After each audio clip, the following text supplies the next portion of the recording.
palabra de Dios declara de la siguiente manera: asimismo, también Rahab, la ramera, no fue justificada por obras cuando recibió a los mensajeros y los envió por otro camino, porque como el cuerpo sin espíritu está muerto, así también la fe sin obras está muerta. Vamos a orar. Eterno y amantísimo Dios, te damos gracias en esta tarde por tus misericordias, por la oportunidad que nos das de acercarnos a ti, a buscar tu rostro, a buscar tu presencia. Te hemos alabado, te hemos glorificado y pedimos en esta tarde que sea tu palabra sobre tu iglesia. Pongo mi vida en tus manos como instrumento, límpiame, Señor, si fuere necesario, y habla a tu iglesia, Señor, habla a tus hijos, que esta palabra que prediquemos traiga vida y vivifique el espíritu de tu iglesia, Señor. Todo esto en Cristo Jesús. Amén y amén. Puede sentarse, hermanos. La fe viva, la fe que salva. Vimos un punto la semana pasada. Vamos a concluir con la ayuda de Dios. La fe que salva. Usted puede decir, hermano, y entonces la fe que tenemos no nos salva. Pues Dios nos está enseñando algo muy importante, hermanos. Dios quiere ordenar nuestras vidas. Yo le compartí a la congregación y creo que esto va a ser muy seguido. Dios nos dio una visión de que se levante una generación de siervos. Y cuando hablamos de siervos, hablamos de hombres y de mujeres que respondan a la palabra de Dios de manera adecuada. Que respondan a la palabra de Dios en obediencia. La labor del pastor, hermanos, es una labor muy, muy importante. La labor del pastor no es resolverle los problemas a la iglesia, sino más bien enseñar a la iglesia a que sea Jesús el que resuelva los problemas de cada uno de nosotros. Amén. La labor del pastor es esa, hermano, porque a veces como pastor parecemos bomberos, de aquí para allá, de allá para acá, y uno se acaba. Pero qué hermoso es cuando la iglesia aprende a que sea Jesús el que resuelva los problemas que vengan a la vida y que sea el Señor el que sea en nuestras vidas. Esa es la labor del pastor. Y en esta hora, cuando estamos estudiando Santiago capítulo 2, hermanos, nos llevan para que lo que estamos creyendo esté en el orden de Dios. Mucha gente vive en las iglesias engañada, pensando que están viviendo la salvación en Dios, en Cristo Jesús, y realmente no la están viviendo. Quizás no han entrado a esa dimensión. Hermanos, este culto de los martes se está convirtiendo en una columna fundamental para la iglesia aquí en Timilpan. Esto que estamos haciendo, lo que Dios está haciendo aquí los martes, es fundamentar nuestra vida en Él. No solamente un sermón, sino estamos estudiando la palabra de Dios y ver si lo que estamos estudiando, estamos nosotros viviendo esa palabra.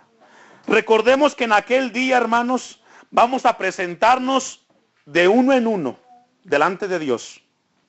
Y aquellos que caminamos en su palabra, adelante. Y aquellos que quizás cantaron, glorificaron su nombre, le va a decir, no os conozco. ¿Por qué? Porque solamente fueron personas que del diente al labio solamente alababan a Dios. En sus vidas nunca reflejaron que Cristo era Señor de sus vidas. Esta epístola de Santiago, hermanos, es muy importante que sea una verdad en nuestras vidas. Y yo oraba al Señor en la semana y oro que cuando prediquemos esta palabra traiga vida a su corazón. Vamos a retomar un poco para introducirnos a lo que son los tres principios que nos hablan de la fe viva. Quiero que me acompañe a 2 Corintios capítulo 5 versículo 17. Es un texto muy conocido. Dice la epístola del apóstol Pablo a los Corintios capítulo 5 versículo 17: de modo que si alguno está en Cristo, nueva criatura es. Esa nueva criatura, hermanos, es de que cuando alguien vino a Cristo, algo nuevo sucede. Nueva criatura es, las cosas viejas pasaron, he aquí todas son hechas, ¿qué dice? Nuevas. Y estas cosas nuevas implican la salvación. Mucha gente, hermanos, ha levantado su mano y ha entregado a Cristo su vida, entre comillas, porque nunca ha sido reflejado que Cristo está en su corazón. Dice que de modo que si alguien está en Cristo, nueva criatura es. Es decir, nos habla de una nueva naturaleza. Yo les compartía los últimos martes la ilustración de cuando uno lleva al taller a un vehículo que está descompuesto. Cuando pasa el tiempo en el taller, ese vehículo, cuando vamos por él, tiene que responder porque fue arreglado, ¿cierto o no? Y si el vehículo no arranca, es porque no hubo arreglo. La vida cristiana tiene el mismo tono.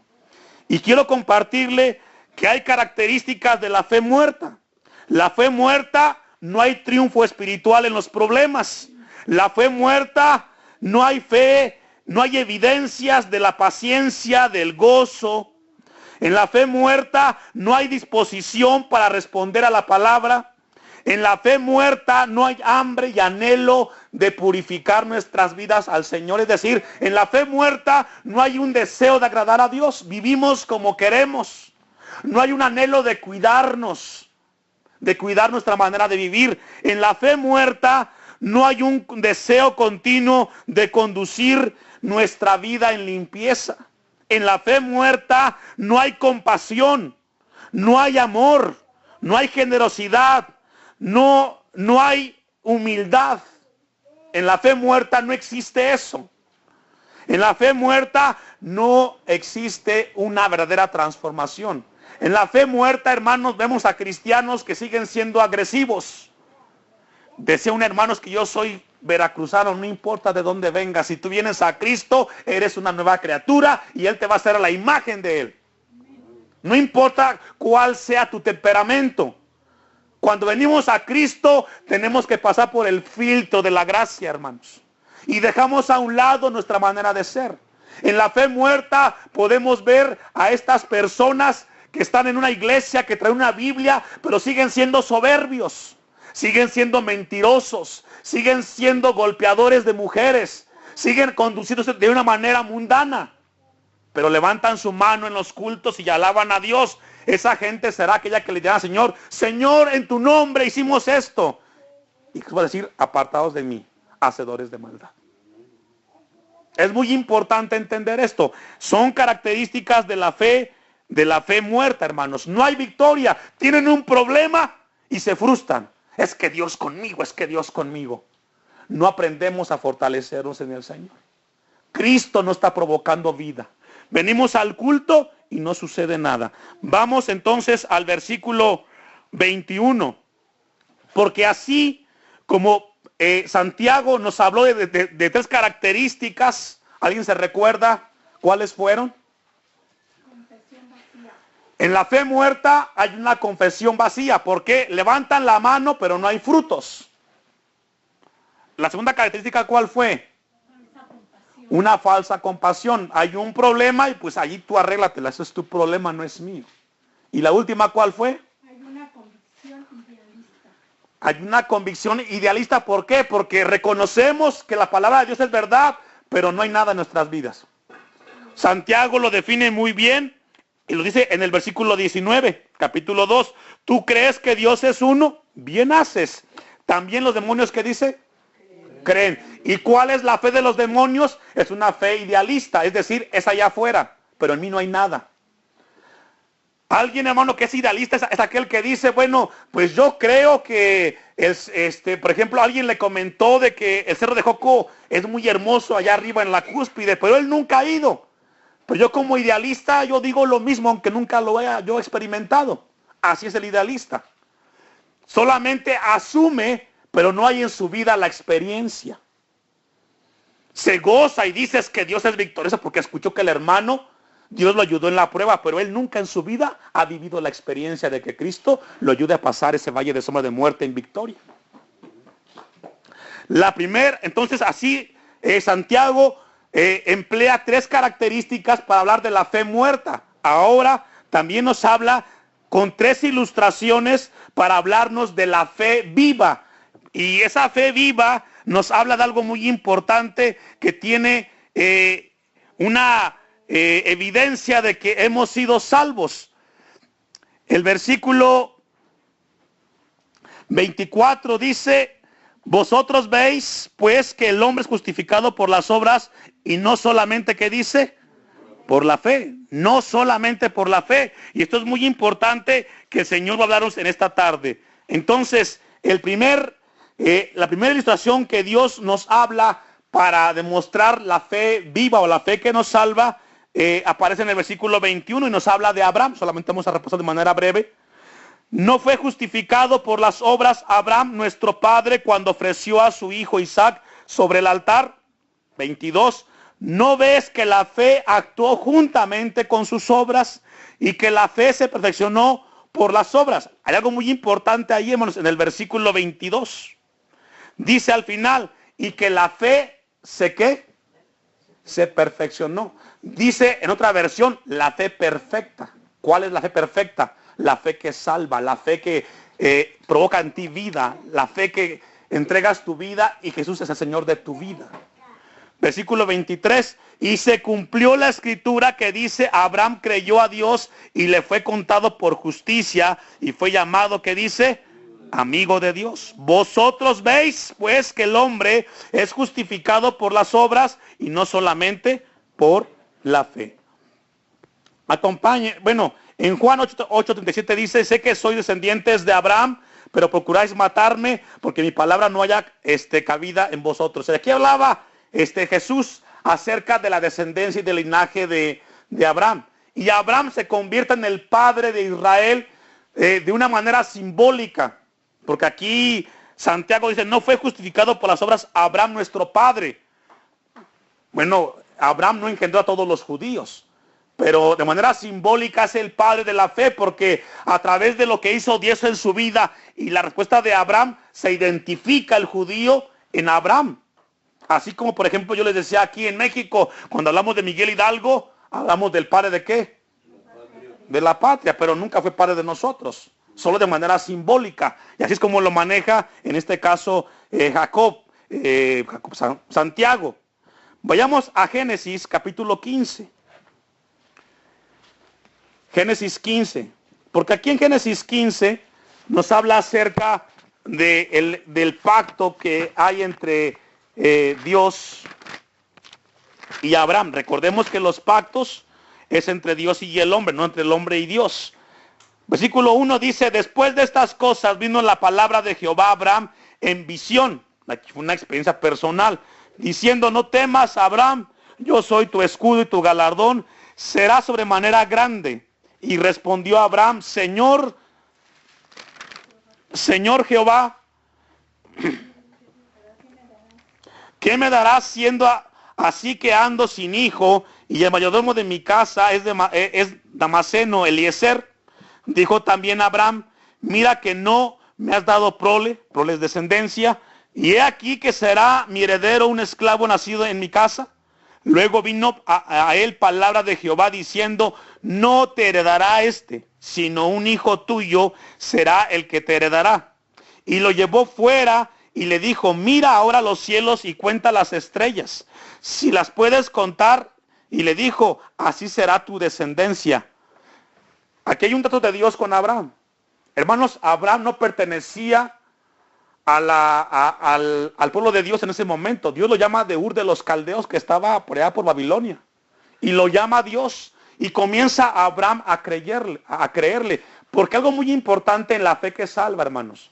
La fe que salva es de que Dios te habla, tú escuchas y tú crees. Y crees y vives creyendo en lo que Dios te está diciendo.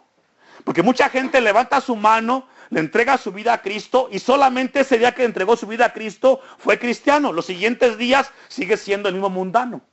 No creyó. Entonces lo saca y le muestra las estrellas y le dice, así será tu descendencia. Humanamente sería imposible. Abraham estaba cerca de los 100 años.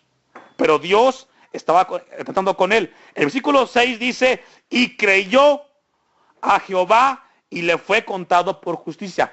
¿Cómo es que ese creer le fue contado por justicia a Abraham? Porque ese creerle a Dios tuvo una fe plena en el Señor. Fue plena. Lo que Dios hizo ahí fue darle y cubrirlo con esa gracia. Mira, acompáñame a Isaías 61:10. Entonces, la primera ilustración que nos habla la Biblia para hablarnos de la fe que nos salva, de la fe viva, es la ilustración de la fe que Dios trató con Abraham. Y fíjese lo que dice Isaías 61, versículo 10. En gran manera me gozaré en Jehová. Mi alma se alegrará en mi Dios, porque me vistió con vestiduras de salvación. Me rodeó de manto, ¿qué dice? Y ahí está hablando de Abraham, hermano. Cuando sale Abraham y ve las estrellas y Abraham le cree, ¿sabe qué? Viene Dios y lo cobija con ese manto de salvación. Cuando usted le entrega su vida a Cristo, de igual manera, Dios lo cobija con el manto de la gracia. Y usted comienza a responder a Dios, no es al ministro. Y cada vez que Dios le habla, la palabra que usted escucha es vida en su corazón, en su espíritu. Hay gente que viene al templo y sale igual que entró. ¿Por qué? Porque no está recibiendo la vida de Dios en su espíritu. Dice aquí la palabra, me rodeó de manto de justicia como a novio, que dice, me atavió, y como a novia adornada con sus joyas. Esto fue lo que hizo Dios con Abraham allá en Génesis 15. Lo cobijó, lo abrazó. Cuando él le creyó a Dios, él vino con su gracia y le dijo, tú eres de los míos. Y qué hermoso cuando el cristiano experimenta esto de Dios. Y esto no lo puede hacer por ti tu esposo o tu esposa. Es una experiencia personal que tú debes de disfrutar en el Señor. Que si no la tienes, busca a Dios. Él está esperando que todos aquellos que escuchamos le entreguemos su vida a Él en Cristo Jesús. Amén. Esto es lo que Dios está tratando con Abraham. Vayamos a Génesis 22. Ahí estamos en Génesis.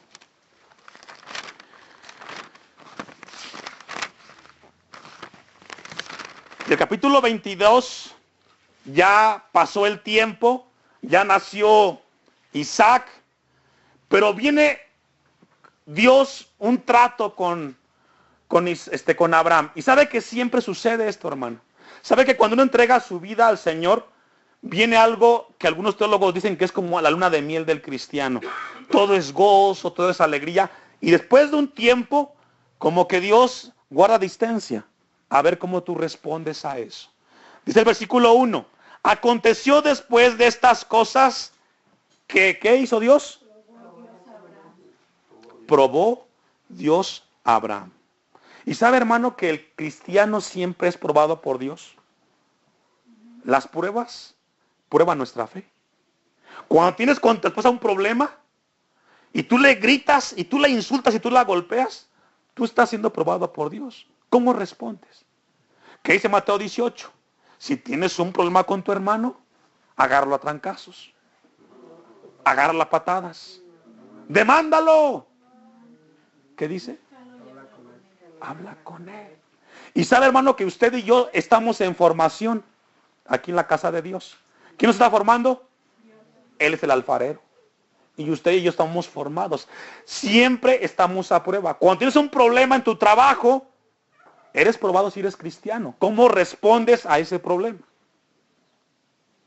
Siempre hay pruebas que van a evidenciar si somos cristianos o si solamente somos cristanoides. ¿Eso qué es? Gente que se respalda o se quiere encubrir detrás del cristianismo, pero no es nada.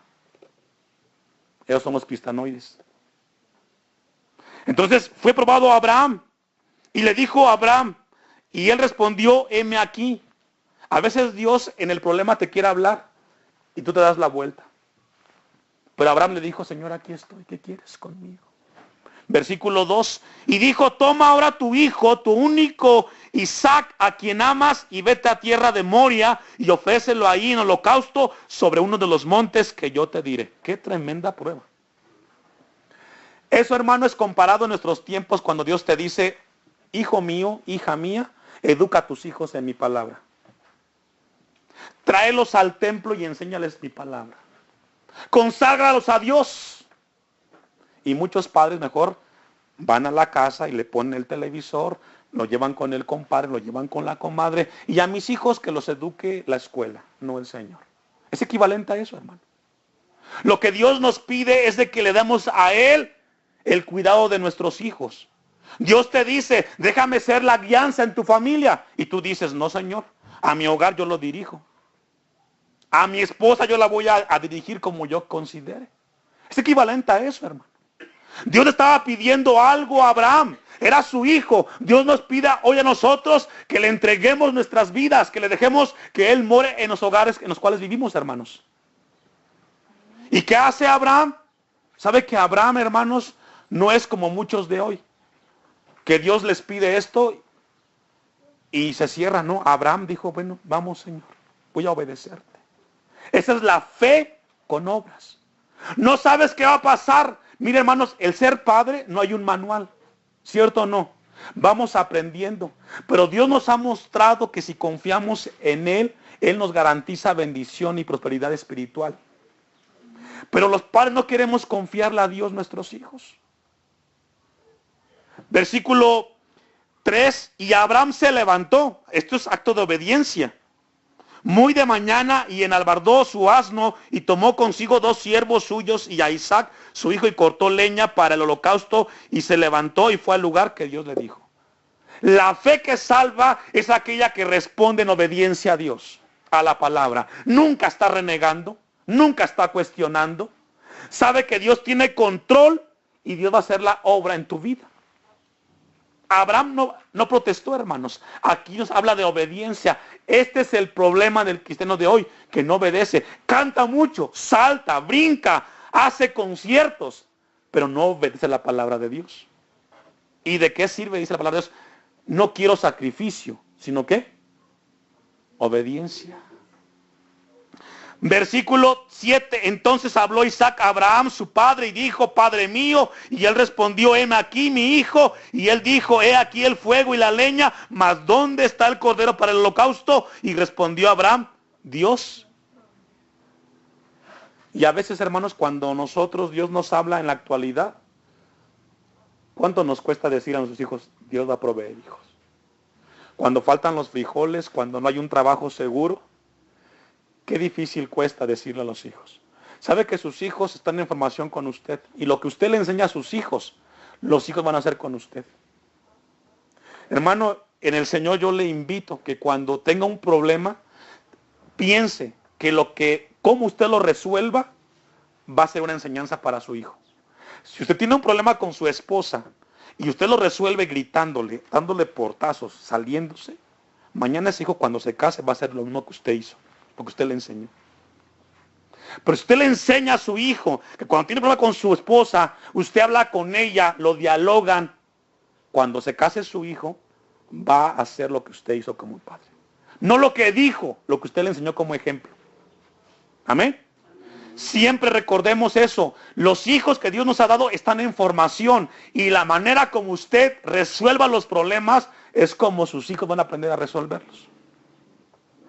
En una ocasión, me preguntaban, pastor, tengo un problema con el hermano y no entiende, quiero demandarle. Le digo, ¿y vas a enseñar eso a tu hijo a demandar a tu hermano?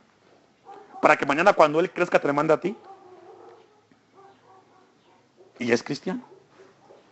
Entonces, estamos en esa formación.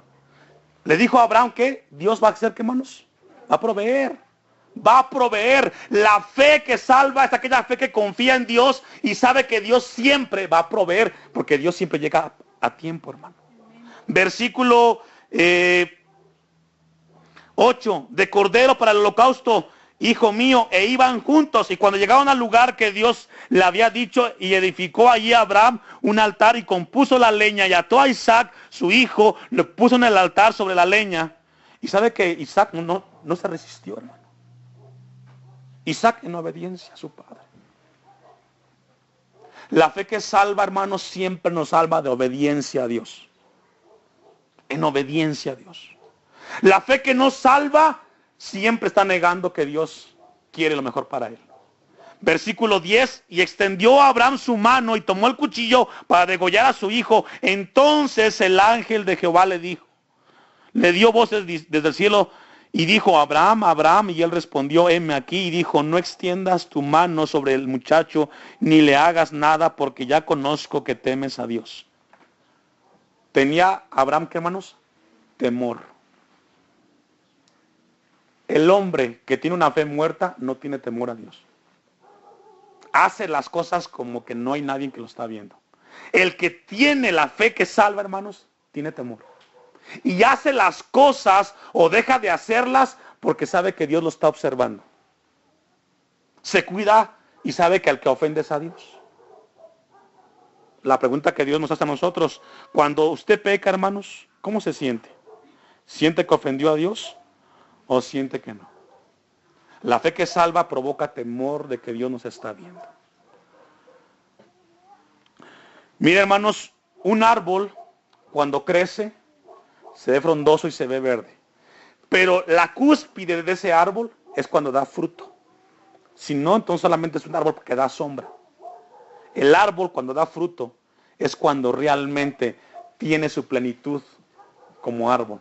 El cristiano cuando da fruto es la plenitud, es la vida de Dios en su vida, hermanos. Cuando hay frutos en la vida del cristiano, comienza a haber vida de Dios. Vayamos a Santiago, capítulo 2. Vamos a concluir esta primer característica. Dice Santiago, capítulo 2, versículo 23, y se cumplió la escritura que dice Abraham. ¿Qué hizo Abraham? Creyó a Dios y le fue contado, ¿por qué? Por justicia. ¿Por qué por justicia? Porque él hizo la obra que Dios le pidió. Y concluye, y fue llamado, ¿qué dice? Y sabe, hermanos, que acompáñenme a dos citas. Segunda de Crónicas 27, Isaías 41:8. Cuando Dios le llamó a Abraham amigo, habla de algo bastante estrecho. Segunda de Crónicas 27 dice, Dios nuestro, ¿no echaste tú los moradores de esta tierra delante de tu pueblo Israel y le diste a la descendencia de Abraham? ¿Qué dice ahí, hermanos? Tu amigo para siempre. Y yo le pregunto a usted, ¿usted no sabe ser amigo de Dios? Dice el 7, y le diste a la descendencia de Abraham, tu amigo. Qué hermoso es que que Dios contempló a Abraham como su amigo. Había una reciprocidad entre Abraham y Dios. Isaías 41:8. Pero tú, Israel, siervo mío eres, tú, Jacob, a quien yo escogí, descendencia de Abraham. ¿Qué dice Dios? Mi amigo. Y aún más, hermanos, Jesús lo puso de esta manera en Juan 15:14. Dios le llama a Abraham amigo. Pero fíjese cómo Jesús lo pone en Juan 15:14. Vosotros sois mis amigos si hacéis, ¿qué dice? Lo que yo os mando. El cristiano que ha entregado su vida a Cristo, dice Jesús, vosotros sois mis amigos si hacéis lo que yo. ¿Y cuántos somos amigos de Dios? Amigos de Jesús. Cantamos el canto, yo tengo un amigo que me ama. ¿Su nombre quién es? La pregunta es, ¿haces lo que Él te pide que hagas? No me conteste, reflexión. Eres amigo de Jesús cuando tú obedeces su palabra. Qué tremendo, ¿verdad? Ya ve que no es tan fácil cuando uno levanta la mano. Implica muchas cosas. Eres mi amigo si tú haces lo que yo te pido que hagas. Honra a tu padre y a tu madre. No tendrás dioses ajenos delante de mí. Y comienza Dios a hablarnos. Le dijo a Abraham, eres mi amigo. Versículo 24 de Santiago 2. Vamos a ir a la segunda ilustración. Vamos a avanzar.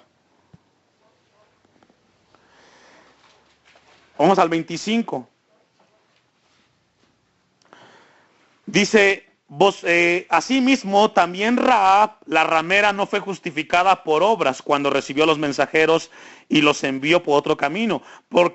Y vamos a ir a Josué, capítulo 2, vamos a ver este caso de Rahab. Porque la segunda ilustración nos habla de Rahab. Josué, capítulo 2.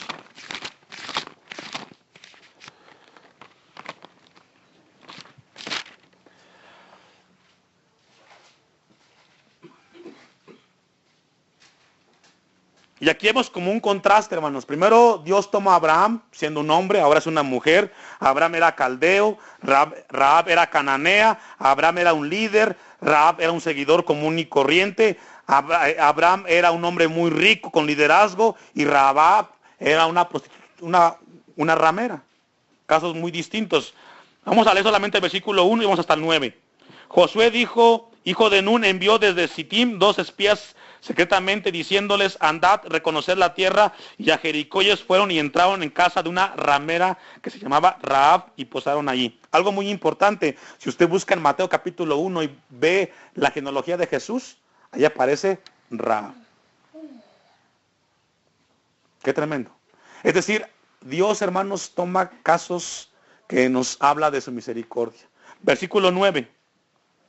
Sé que, esto es lo que dice Rahab, sé que Jehová os ha dado esta tierra, porque el temor de vosotros ha caído sobre nosotros, y todos los moradores del país ya han desmayado por causa de vosotros, porque hemos oído que Jehová hizo secar las aguas del Mar Rojo delante de vosotros cuando salisteis de Egipto, lo que habéis hecho a los 2 reyes de los amorreos que estaban al otro lado del Jordán, a Sehón y a Og, a los cuales habéis destruido. Oyendo esto, ha desmayado nuestro corazón, ni ha quedado más aliento en nombre alguno, por causa de vosotros, porque Jehová, vuestro Dios, es Dios arriba en los cielos y Jehová en la tierra.